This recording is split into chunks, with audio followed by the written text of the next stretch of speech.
کبیرہ گناہ کرنے والا جہنم میں جائے گا، معاف کر دو اس کا قانون، اس کی رحمت ہے، یہ آخری انسان جہنم سے نکلے گا، آخری سب سے زیادہ سزا کاٹ کے نکلے گا۔ جب وہ جنت کے دروازے پر اللہ تعالیٰ اس کو نا اوپر لائیں گے، یہاں ایسے آ جائے گا، یہ پیچھے کمر کو آگ لگ رہی ہے اور یہ آزاد ہو گیا ہے۔ اب اللہ اسے دل لگی فرمائیں گے، اس کو ایک درجہ دکھائیں گے، کہے گا یا اللہ مجھے یہ نصیب فرما دے، میری کانڈ سڑ گئی ہے، مجھے وہاں پہنچا دے۔ تو اللہ تعالیٰ فرمائیں گے اگر میں نے وہاں پہنچایا پھر کوئی مانگے گا نہیں، کچھ نہیں مانگتا، میں نے کہا بہت، جب وہ پہنچے گا ابھی اس کا آخری مرتبہ آگے، تو اللہ ایک اور درجہ دکھا دے گا۔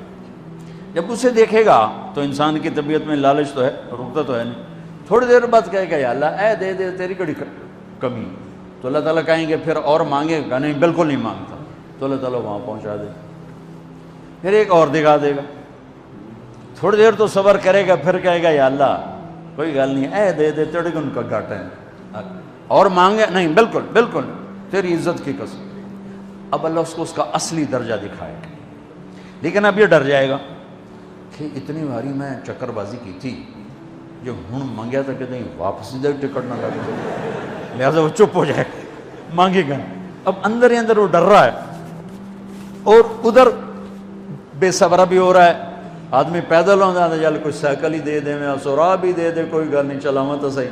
جب سائیکل آتا ہے تو کوئی موٹر سائیکل گزرتا اللہ سے، یا کوئی موٹر سائیکل دے دے، میں ہمیں سزوکی ہوئے وہ تو دے۔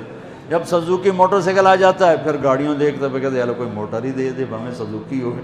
جب سزوکی آتی پھر آندہ یا اللہ ٹویوٹا دے دے، جب ٹویوٹا آتے یا اللہ لینڈ کروزر دے دے، مقدہ تھا کدہ ہی نہیں آتا حرص و حوث، اس لیے میرے نبی فرمایا قبر کی مٹی تیرے حوث کو بھرے گی۔ جو وہ چوتھا درجہ نظر آئے گا نا، جو اس کا اصل ٹھکانہ ہے، اب ڈرے گا کہ کہیں ریورس نہ ہو جاؤں۔ اب اللہ کہے گا میرے بندے اللہ تسأل، مانگتے نہیں ہو، مانگتے نہیں، کہے گا یا اللہ اب مجھے ڈر لگتا ہے کہ تو مجھے پیچھے ہی نہ ہٹا دے۔ تو اللہ تعالیٰ فرمائیں گے اچھا یہ بتا، میں آپ کو بتا رہا تھا کہ لا الہ الا اللہ پاسپورٹ ہے، محمد الرسول اللہ ویزا ہے، کس ملک کا ویزا ہے جس کا سب سے چھوٹا درجہ، چھوٹے پر میں اتنا زور لگا رہا ہوں کہ اور میرے کو زور ہے ہی کوئی، اب وہ بتانے لگا ہوں۔ اب اللہ اسے کہے گا اچھا میرا بندہ یہ تو بتا، میں نے جس دن دنیا بنائی تھی اس دن سے لے کر جس دن ختم کی تھی اس کا 10 گنا کر کے تمہیں دے دوں، راضی ہو؟ 10 گنا اس دھرتی کا، آج کا نہیں، دنیا کے پیدا ہوئے سائنسدان کہتے ہیں 25 سے 30 ارب سال ہے، ٹھیک، اور پتہ نہیں آگے کب چلے گی، خیر ہن پیچھے تھوڑا ہی کام رہ گیا، تو 10 گنا دے دوں، وہ اس کو یقین نہیں آئے گا، بے یقینی میں کہے گا یا اللہ ربو کے ہاسا کیتی جانا میرے نال ہاستا نہ کر، تو اللہ کہے گا میں ہاسا نہیں کر رہا، میں سچی مر، چل اب یہ داخل ہوگا، اور جب دروازہ کھولے گا اور نوکر کو دیکھے گا تو یوں سر جھکائے گا، وہ کہے گا میرے آقا کیا ہوا؟ کہے گا تم فرشتے نہیں؟ کہ نہیں میں تو آپ کا نوکر ہوں، اور میرے جیسے 80,000 نوکر ہیں آپ، کچھ تھوڑی دور چلے گا تو ایک نور کی چمک اٹھے گی، تو سجدے میں سر اپنے آپ کو سجدے میں گرائے گا، وہ پھر کہے گا میرے آقا یہ آپ کیا کر رہے ہیں؟ وہ کہے گا یہ سامنے جو نور ہے یہ میرے اللہ کا نور ہے، میں اللہ کو سجدہ کر رہا ہوں۔ کہے گا یہ آپ کے اللہ کا نور نہیں ہے، یہ آپ کے گھر کی روشنیاں ہیں، لائٹنگ۔ آگے چلے گا تو قالین آ جائے گا، اس قالین پر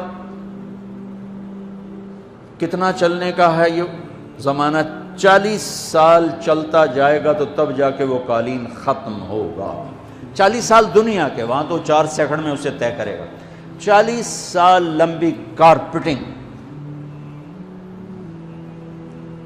نوابہ بہاولپور نے انڈیا سے بزرگ کو بلوایا تھا تو ان کے لیے کارپیٹنگ کی تھی، اسٹیشن سے لے کر محل تک، تو سارے ہندوستان میں غلغلہ مچ گیا، شور مچ گیا کہ نواب بہاولپور نے اتنا 4 میل لمبا قالین بچھا دیا۔ ادنا جو سب سے آخری لتر لتر کھا کے جنت میں جائے گا اس کی کارپیٹنگ 40 سال، آگے 80,000 نوکر.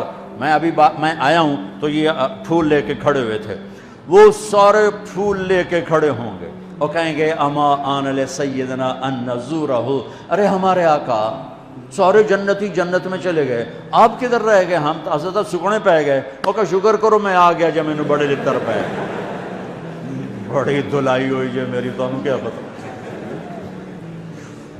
تیرے کی فرشتیاں مار مار تباہی پھیر چھڑ. 80,000 نوکر، کوئی تنخواہ ان کے ذمہ نہیں، سب اللہ پر پوری کرے گا. کھلانا پلانا سب اللہ کے ذمہ، پہنانا سب اللہ کے ذمہ. ہاں تمہیں پتہ ہے جنت میں قد کیا ہے؟ 130 فٹ. 130 فٹ. آدم علیہ السلام کو اللہ نے 130 فٹ کی ہائٹ پہ بنایا تھا. ہماری اماں جان بھی 130 فٹ کی تھی. یہ بات تو شاید آپ سب کو پتہ ہے کہ یوسف علیہ السلام دنیا میں سب سے خوبصورت مرد آئے. یہ بات شاید بہت سوں کو پتہ نہ ہو کہ اس کائنات کی سب سے خوبصورت عورت حضرت حوا ہے. حضرت حوا سب سے حسین عورت، وہ بھی 130 فٹ کی تھی. جب جنت میں جائیں گے تو اللہ کے فضل سے اس قد کے ساتھ نہیں جائیں گے، یہ تو قد ایڈا سارا ہے. اور جنت کی حور 130 فٹ، تم گئے 5.5 فٹ، تو وہ جج پا کے پھر اب وہ 130 فٹ ہائٹ ہو اور ڈاکٹر یوسف 5.5 فٹ دا اندر گیا تو وہ جچی گم ہو جاؤنا. اس جگہ میرا ہسبینڈ گیا کہ دیکھا بے پاسے سجے پاسے جولی ہے جو مغرور. تو 80,000 نوکر کہیں گے کہاں رہ گئے؟ وہ کہے گا شکر کرو میں آ ہی گیا. پھر جب یہ میدان میں اس کو بٹھائیں گے 80,000، ایک ہاتھ میں برتن ایک ہاتھ میں پیالہ، 80,000 ڈرنکس اور 80,000 کھانے. یہ کھائے گا پخانا نہیں، پیے گا پیشاب نہیں، کھائے گا لذت میں کمی نہیں، پیے گا لذت میں کمی نہیں. کھانے کا نظام الگ ہے، پینے کا نظام الگ ہے. کھا پی کے جب فارغ ہوگا کہیں گے اب آپ اپنے اہلیت سے مل لیں، اپنی بیگم صاحب سے مل لیں. جنت کی حور یہ ایک دم غائب ہو جائیں گے. سامنے سے جب پردہ ہٹے گا تو ایک اور کائنات نظر آئے گی اور اس پر ایک لڑکی یوں بیٹھی ہوگی ایسے ٹیک لگا کے. تھوڑا تختی چھوٹا نہیں تو میں دونوں کھاوا ایسے کر کے تو ایسے کر کے بیٹھی ہوگی. تو وہ جب اس پر نظر پڑے گی نا جنت کی لڑکی پر تو اس کی آنکھیں ایسی پھٹی رہ جائیں گی، ایتھی ہی رہ جائیں گی. وہ دیکھتے جا رہا 40 سال بس ایسے ہی بیٹھا رہے گا. جس نے جنت کے کالے کالے دوزخ کے کالے فرشتے دیکھے ہوں وہ حور نو وے کہ مرے گا نہیں تو اور کیا ہو وکھی جاندہ وکھی. آخر وہ بولے گی اما لک فینا من رغبت، میرے آقا آپ میرے پاس نہیں آئیں گے؟ پھر اس کو ہوش آئے گا، ارے بی بی تو کون ہے؟ کہے تیری بیگم اور کون، تیرے انتظار میں بیٹھے بیٹھے گھڑیاں بیت گئیں. تو یہ سب سے ادنا درجے کی جنت ہے، تو اعلیٰ درجے کی جنت کیا ہوگی. اور یہ ایمان والی عورت، یہ ایمان والی عورت جو دنیا میں اللہ اس کے رسول کو راضی کر کے چلی گئی، اس جنت کی لڑکی سے 70,000 گنا زیادہ خوبصورت ہوگی. میرے بچوں اللہ رسول سے تعلق بنا، محمدی بن جاؤ. ڈاکٹر کی ڈگری بھی لو اور ساتھ محمدی ڈگری بھی لو. ڈاکٹر کی ڈگری موت پہ بیکار ہو جاتی ہے اور محمدی ڈگری ایسے کھل کے سامنے آتی ہے کہ دنیا بھی تمہاری، آخرت بھی تمہاری، قبر بھی تمہاری. یہ تبلیغ اس کو سیکھنے کی ایک خوبصورت محنت ہے. اپنی زندگی 24 گھنٹے کی زندگی میں صرف 5 نمازیں فرض ہیں، نہ چھوڑو. نماز نہ چھوڑو، نماز نہ چھوڑو، کسی حال میں نہ چھوڑو. میرے نبی کے نواسے نے کربلا میں پڑھ کے تاریخ بنا دی قیامت تک کے لیے کہ کربلا جیسی شدت ہو تو بھی نماز نہیں چھوڑ سکتی. روزہ چھوٹ سکتا ہے، مسافر ہے، بیمار ہے. حج چھوٹ سکتا ہے، پیسہ کوئی نہیں. زکوٰۃ چھوٹ سکتی ہے، پیسہ کوئی نہیں. نماز نہیں چھوڑ سکتی. تو جتنے آپ بیٹھے ہو، اساتذہ ہیں، بچے بار بچے، نماز نہ چھوڑنا. میں ہاتھ جوڑتا ہوں، نماز نہ چھوڑنا.